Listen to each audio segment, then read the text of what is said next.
Os companheiros do nosso canal Consciência Desperta, estamos aqui para tratar de mais um assunto bastante relevante para a paz doméstica. E então vamos conversar sobre a violência, a tirania exercida pelos filhos. Segundo a Organização Mundial de Saúde, a violência é qualquer intimidação exercida através da força física, da chantagem emocional, de torturas psicológicas contra a própria pessoa ou contra um outro membro do grupo. Os filhos são a prole, são os descendentes, são também aqueles que são adotados por escolha do casal, e existem os agregados que vão fazendo parte da família à medida que mudanças acontecem e outras situações que envolvem a família. Tiranos são aqueles filhos que têm comportamento opressor, que exercem um excesso de poder sobre os pais ou as figuras paternas de modo desonesto. Usam o relacionamento para tirar vantagens pessoais. Os agressores estão na faixa de 18 a 45 anos, de modo geral, mas é comum que a tirania comece na infância, na primeira infância. Em princípio, as pessoas acham bonitinho, engraçadinha a birra, a pirraça, a trombinha, mas aos poucos isto vai se intensificando. A manha, o grito, o choro, a agressão mesmo, atirar objetos, unhar, morder, isto na infância. Vai se intensificando na adolescência, na medida em que a própria adolescência já é um momento de confusão, de desafios que a pessoa vive para se colocar no mundo. De modo mais geral, há casos em que a violência dos filhos corresponde, em muitos casos, à forma educacional. Porque acontece cada vez mais. São 4.327 fatos criminosos registrados a partir de um relacionamento entre pais e filhos conflituoso em que a agressão está presente. O problema da tirania dentro da família atinge todo tipo de família. São 14 mil casos registrados até 2014 como um ato de criminoso em delegacias. Hoje, a Organização Mundial de Saúde considera o problema da violência dentro de casa, entre pais e filhos, como uma pandemia. Ou seja, é uma doença que vem se espalhando muito rapidamente entre os grupos familiares. Na comunidade onde eu trabalho com um projeto de educação para a paz, muitas vezes sou chamada para colaborar em situações em que os pais se sentem ameaçados pelos filhos de muitas formas. E quem é esse filho tirano? É a pessoa que não aceita limites, nem a autoridade. Por que acontece isto desse modo? Essa criança vai ficando autoritária, mandona, até chegar a um adolescente desafiador, com condutas extremamente agressivas. É a pessoa que não aceita ser frustrada. Como todo ser humano, na vida, quer ter mais prazer e fugir do sofrimento. É o princípio do prazer. Ter tudo aquilo que ambiciona, que deseja, realizar todas as suas vontades e fugir do sofrimento, do obstáculo, do impedimento. Alguns desses filhos e filhas, eles são criados pelo excesso de tudo. A fartura, não há nem um pouco de impedimento para que ele tenha a vontade até de buscar o seu desejo. De modo geral, os pais satisfazem esse desejo desde a infância, continuamente, com medo que sofram, com medo que fiquem melindrados, frustrados, com medo de perder o afeto. E há casos que a tirania dos filhos surge exatamente pelo excesso de rigor, cobranças excessivas, controle exagerado e, em alguns casos, pais e mães que são obsessivos quanto à ordem, quanto à limpeza, quanto aos horários, e vão criando crianças e adolescentes, os filhos estressados, irritadiços e profundamente distanciados da relação afetivo-familiar. Alguns casos precisamos considerar e ter bastante atenção, que são filhos que têm transtornos hereditários, que muitas vezes só vão se manifestar a partir dos 16 anos, por exemplo, quando o cérebro já passou por um certo ajeitamento neuronial, que é comum que aconteça na adolescência. Então, há vários fatores que são importantes serem considerados para que exista e se desenvolva, não é, o filho tirano, a filha tirana.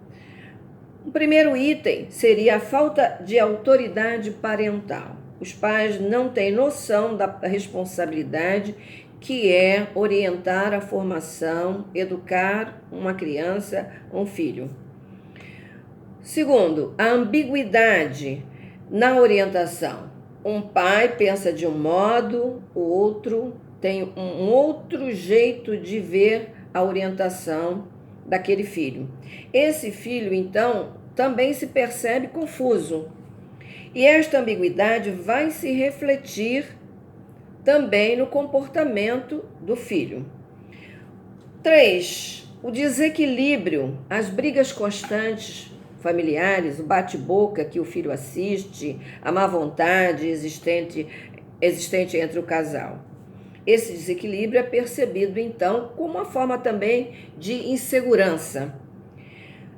Desse modo, vai se formando um triângulo, uma perspectiva de um triângulo em que pai e mãe e o filho, no ápice, vão convivendo de uma forma bastante desorganizada e emocionalmente confusa.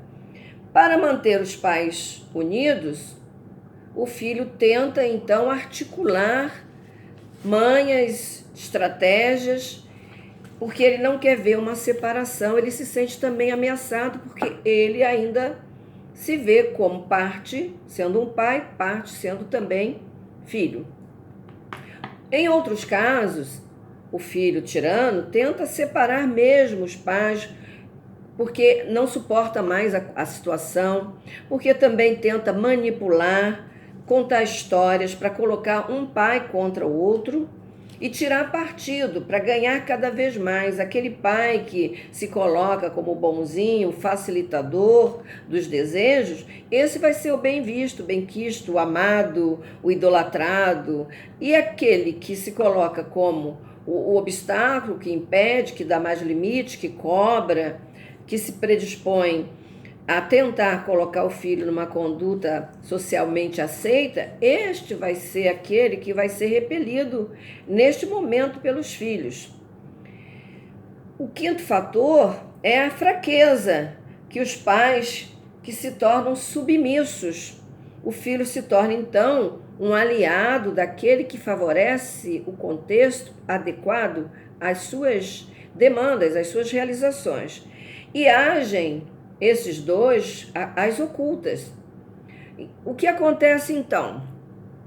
Há uma competição afetiva oculta, não revelada, da qual o filho tirano vai tirando cada vez mais partido. Aos poucos esse filho assume até autoridade dentro da casa.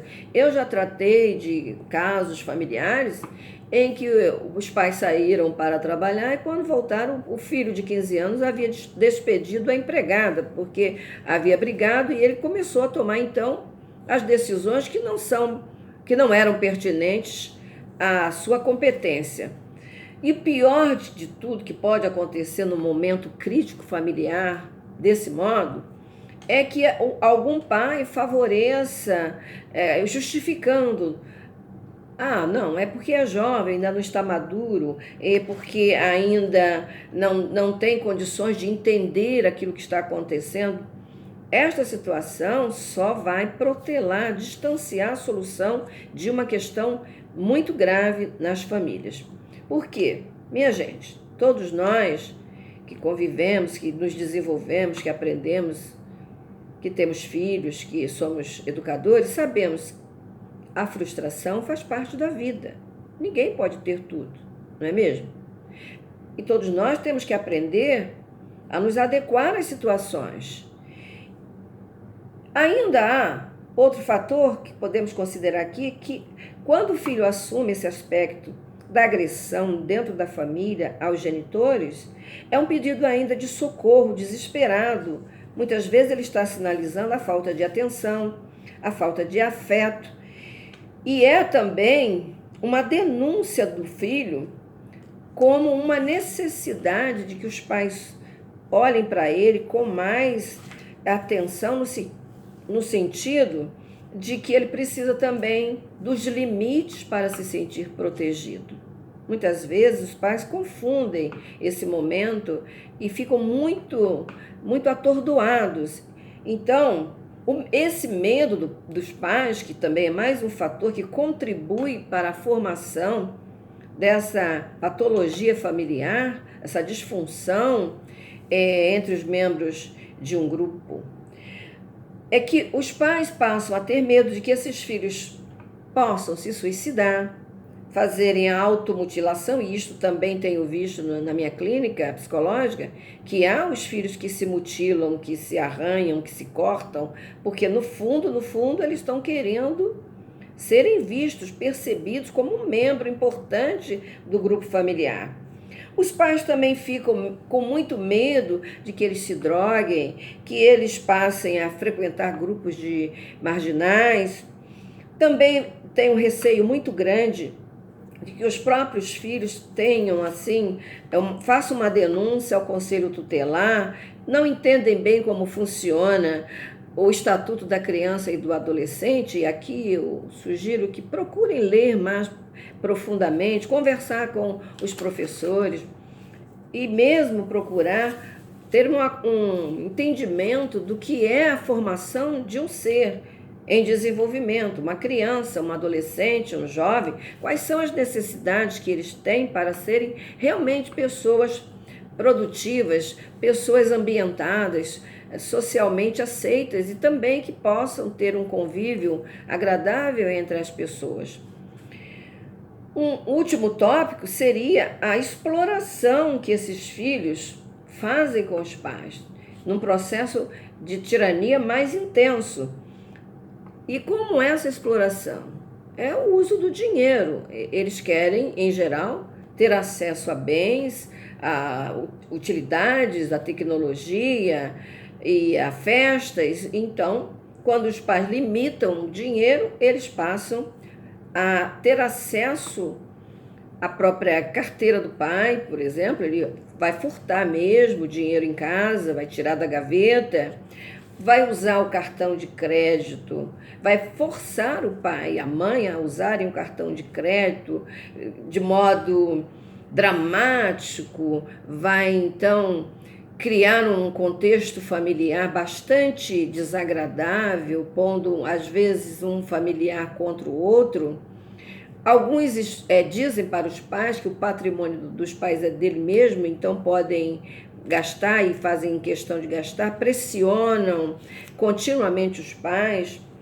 Os mais que têm idade acima dos 20, 30 anos, pressionam também, se apossando da aposentadoria dos pais de uma forma, criam situações constrangedoras, embaraçosas, para as quais os pais é que devem desembolsar os recursos.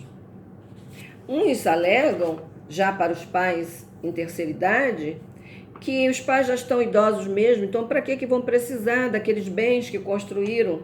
E tentam, então, até excluírem os pais da própria casa que eles construíram.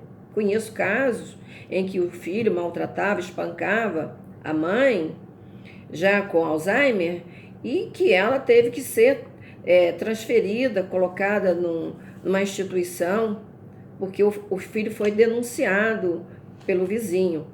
Esses são alguns casos que eu estou colocando aqui, mas cada vez esses casos estão sendo mais comuns. Então, o que está acontecendo com a família? A família tem mudado muito. Como mudar uma situação tão drástica, tão lamentável? Primeiro ponto, identificar a causa, sem tentar se esconder ou esconder o filho, tentar proteger o filho numa situação dessa, de um modo que não ajuda ninguém. Ah, tá com vergonha porque o vizinho vai ficar sabendo. O importante é ajudar esse jovem e reorganizar a família. Segundo, buscar ajuda profissional.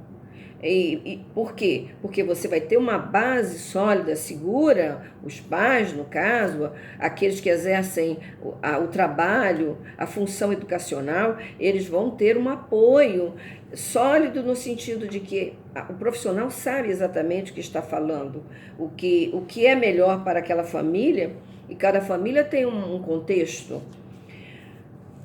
Terceiro item é que cada responsável deve assumir a responsabilidade de cuidar dessa família que construiu, seja de que forma esta família possa ser. Por mais moderna que seja a família ainda é considerada um núcleo, a célula social de grande significado na vivência humana.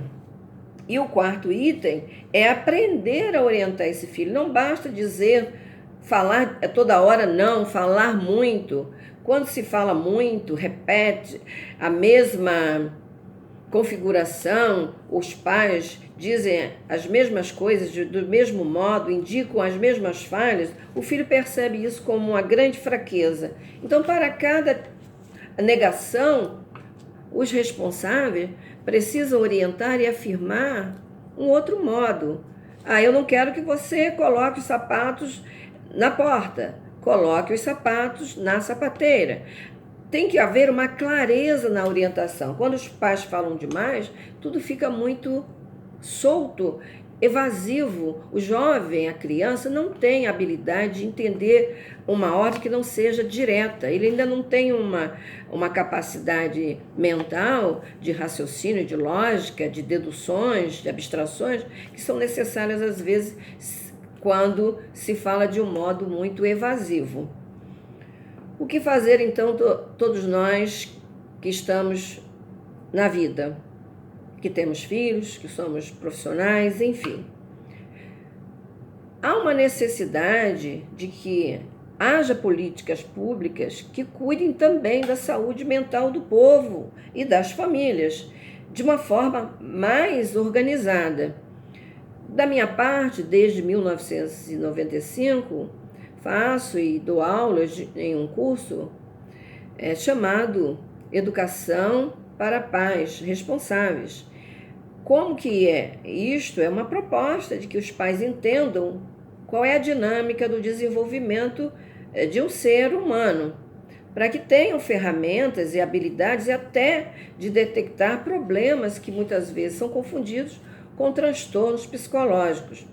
A escola tem recebido, assim, uma demanda de alunos que eles vêm para a escola desorganizados, emocionalmente, desestruturados, porque a família é desestruturada. E essa agressão está na escola. Assistimos esta semana o caso da professora que foi barbaramente agredida por um aluno. Por que isso acontece? Acontece porque a família está deixando de assumir o seu papel. Os papéis familiares, eles são importantes, que cada membro exerça o seu papel. de modo funcional. Quando há uma mistura desses papéis, quando não há um acordo na educação e na convivência familiar, os papéis ficam confusos, o filho, a filha ficam confusos também. Então, nós precisamos aprender a preparar os casais para uma vida conjugal. Como? Oferecendo oportunidade de cursos, de palestras dinâmicas de grupo, e também preparar o casal para uma separação, porque ninguém é obrigado a viver com outra pessoa se não está mais feliz, se não está mais se sentindo amado naquela relação. Então, o que se tem que fazer? Preparar também o filho para essa separação. E esta é uma questão que deve ser encarada com muita seriedade e muito cuidado. Porque nós, quando chegamos ao ponto de verificarmos que há um filho, uma filha tirana, exercendo a violência, a subjugação dos pais dentro da casa, das formas mais terríveis, como assistimos o caso da jovem de São Paulo, bem conhecido, que matou os próprios pais com a ajuda do namorado, é uma situação caótica. Então, nós assistimos também os pais que são agressivos com seus filhos. 50% das agressões sofridas pelas crianças são realizadas pelas mães, que unham, que arrancam os cabelos, que batem, que dão tapa no rosto do filho, que usam o deboche, a piadinha, o bullying, que muitas vezes começa em casa mesmo, e essa criança que se sente violentada vai violentar também na escola, vai tentar subjugar os outros, não vai reconhecer a autoridade do professor, do diretor da escola, porque ele já está sem limites, desorientado. Eles atuam como vítimas, não só de uma família desagregada, mas do próprio sistema social, que não cuida também da saúde mental das famílias, dos agrupamentos humanos.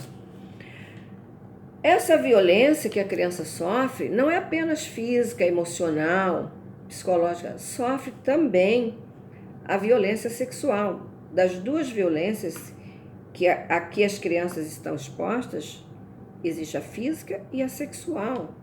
E é muito maior do que normalmente a pessoa comum, que não é profissional da área de saúde ou da educação, possa conhecer.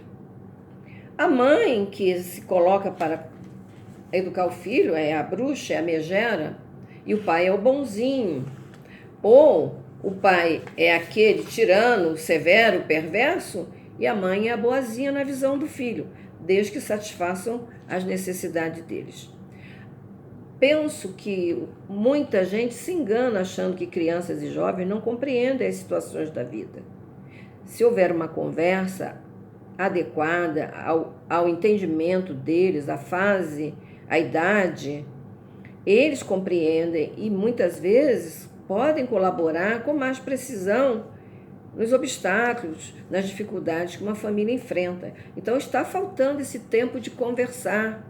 A tecnologia tem ajudado a gente a ficar próximo de muitas informações, mas ao mesmo tempo as pessoas ainda não sabem lidar com essa profusão de ferramentas e elas estão se esquecendo de conviver um pouco mais. É necessário, pelo menos uma vez na semana, sentar, conviver, fazer uma refeição em conjunto, dar um pouco mais de afeto. É preciso que os membros da família se sintam olhados, amados, respeitados. E se essa família não dá essa condição, fica difícil que eles possam optar pela realidade. O princípio da realidade é um fato. Mas se uma criança, um jovem educado somente para o princípio do prazer, onde se satisfaz as vontades todas que eles tenham, seja por intimidação ou não, ou porque tem medo que o filho sofra, enfim, todas essas necessidades vão trazer então grande sofrimento para toda a família. E algumas famílias, lastimavelmente, não se recuperam mais. Elas se desintegram, se esfacelam. E todos perdem uma grande oportunidade. Tudo aqui que conversamos é o ponto de vista da psicologia de um modo geral. A psicologia integral a psicologia dos espectros, que lida com mais dimensões do ser humano, que avalia outros aspectos transcendentes do ser, dá uma configuração um pouco diferente e traz uma maior responsabilidade, considerando que todos nós somos seres transcendentes e que temos várias formas de nos manifestar e várias possibilidades de existir, ou seja, que temos também uma consciência multidimensional. A visão espiritualista das crenças, das religiões, podem atribuir, no caso do filho, a filha tirana, uma condição de interferência energética espiritual dita negativa, obsessiva, e que faz com que esse jovem tenha este comportamento agressivo. E existe hoje, na própria universidade, estudos sobre a possibilidade de ajuda, considerando a terapia também complementar, como a terapia religiosa. São novos dados, são pesquisas recentes, feitas por pessoas que estão tentando contribuir para um entendimento melhor da humanidade. Então, nós às vezes precisamos parar, refletir e analisar que há outros modos de ver a realidade, há outros modelos para os quais podemos migrar e podemos também aprender outras formas de nos relacionarmos enquanto ser humano. A sociedade, o mundo tem mudado muito rapidamente e com frequência, tanto educadores como pais querem manter o mesmo tipo de padrão de vida. Então, essas propostas, com a visão que estou passando aqui, a visão espiritualista, que o karma existe, e karma em sânscrito quer dizer ação, movimento. Ele pode ser positivo, considerando as grandes tradições espirituais, que são as mais antigas da Terra, as orientais. Eles convivem com um padrão, um paradigma bem diferente, porque desde cedo há uma preocupação em que os jovens sejam direcionados para serem pessoas melhores, não para terem coisas melhores, objetos, tecnologia. O que importa é ser uma pessoa melhor, predominantemente nessas tradições orientais ou mais antigas. Então, o karma como ação tem causa, condição e consequências. E todas as pessoas envolvidas, segundo as grandes tradições orientais espiritualistas, e as também ocidentais, dizem que para cada ação tem uma consequência e que cada agente dessa ação tem responsabilidade sobre as consequências de suas ações. Mas em algumas religiões se coloca o karma como algo sobretudo negativo. E não é isto, segundo eu depreendo dos meus estudos das tradições espirituais. A questão maior é que o karma, ele é inevitável, ninguém pode fugir dele. E consideram assim, então, a reencarnação, a ressoma, o renascimento como uma oportunidade para espíritos rebeldes serem